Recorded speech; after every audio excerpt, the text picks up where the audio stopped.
নমস্কার বন্ধুরা, আজকে মাছের মাথা দিয়ে একটা রেসিপি আপনাদের সাথে শেয়ার করছি। এটা গোবিন্দভোগ চালের আর মাছের মাথার একটা রেসিপি। কিভাবে বানালাম সেটাই আপনাদের সাথে শেয়ার করব।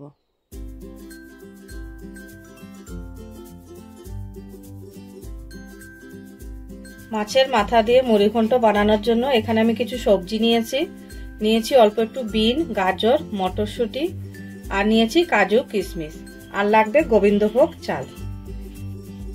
এখানে কাচের বাটি দিয়ে এক বাটি গোবিন্দভোগ চাল আমি ধুয়ে আর জল ঝরিয়ে রেখেছিলাম, একদম দেখুন শুকিয়ে গেছে।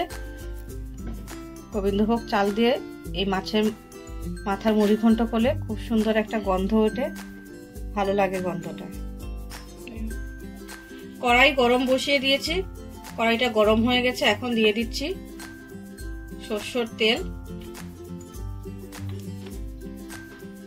তেল গরম হয়ে গেছে, এখন দিয়ে দিচ্ছি কিছু গরম মশলা। এখানে দিচ্ছি 3 থেকে 4টে এলাচ ফাটিয়ে, দিচ্ছি 3 টুকরো দারচিনি।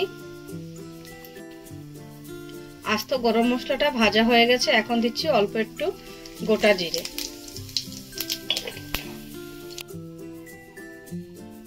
ফোড়নটা ভাজা হয়ে গেছে, এখন আমি দিয়ে দিচ্ছি কেটে রাখা সবজিগুলো। প্রথমে বিনটা দিয়ে দিলাম। বিনটা দিয়ে আমি হালকা ভেজে নিচ্ছি।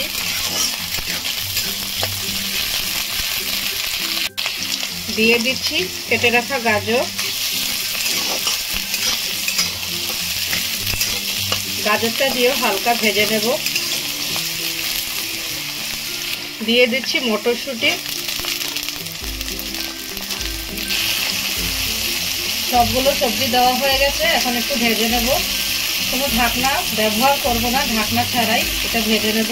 আর দিয়ে দেব অল্প একটু লবণ।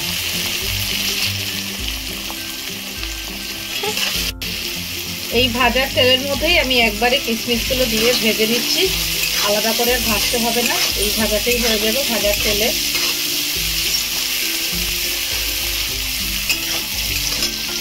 কিছু কাজু বাদাম দিয়ে দিচ্ছি গোটা। দিয়ে দিচ্ছি 1/2 চামচ আদা বাটা।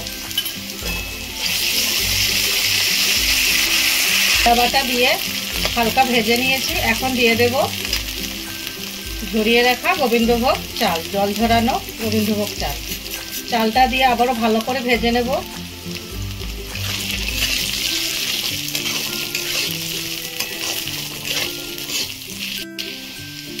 দিয়ে দিচ্ছি অল্প একটু হলুদ গুঁড়ো, অল্প একটু লঙ্কা গুঁড়ো,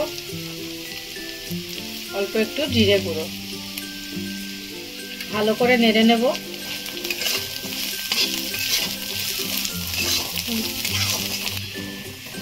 মশলা মোটামুটি ভাজা হয়ে গেছে, এখন আমি এর মধ্যে 1 কাপ গরম জল দিয়ে দেব।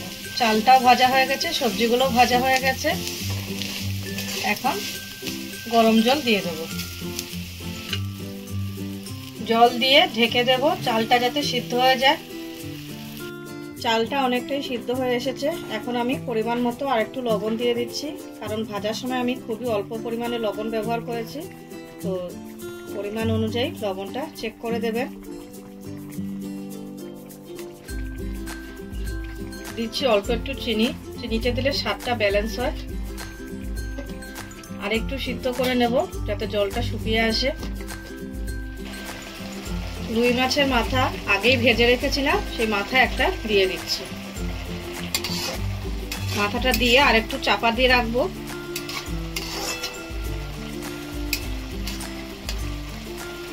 রান্না প্রায় কমপ্লিট হয়ে এসেছে।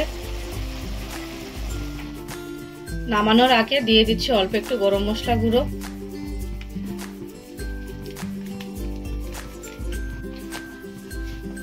আর দিয়ে দিচ্ছি অল্প একটু ঘি ছড়িয়ে।